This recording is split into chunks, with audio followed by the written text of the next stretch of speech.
भावनाएं स्वीकारिए। इस समय सकारात्मक रहना जरूरी है, लेकिन घोर सकारात्मक यानी टॉक्सिक पॉजिटिविटी परेशानी बन सकती है।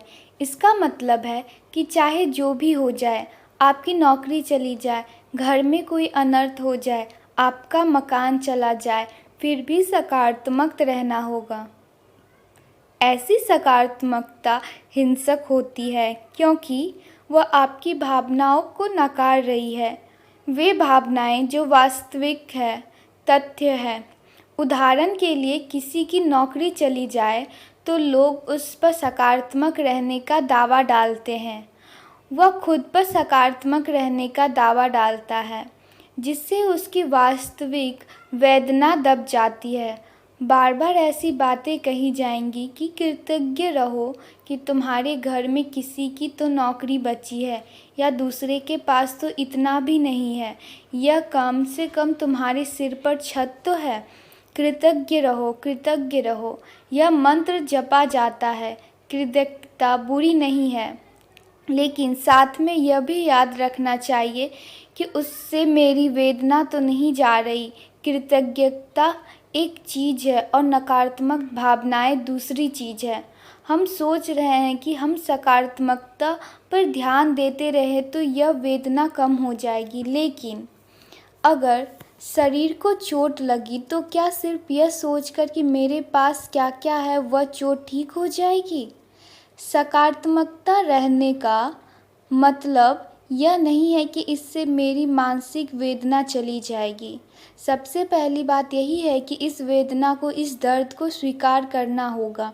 दोनों विरोध भावनाएं एक साथ रह सकती है।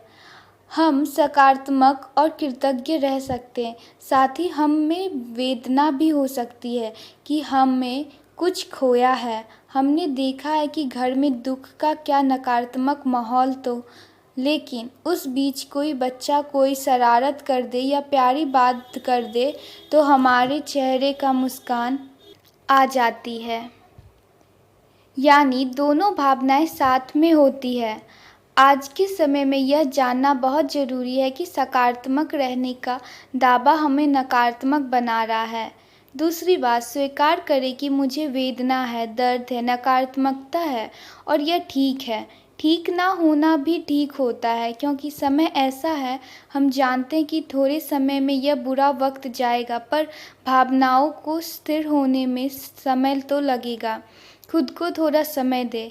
तीसरी बात यह है कि इस समय हमें उपदेश से ज़्यादा मदद की ज़रूरत है। यह सही है कि हर बुरी स्थिति कुछ नकारात्मक सकारात्मक देखना चाहिए, लेकिन इसका दावा नकारात्मक है।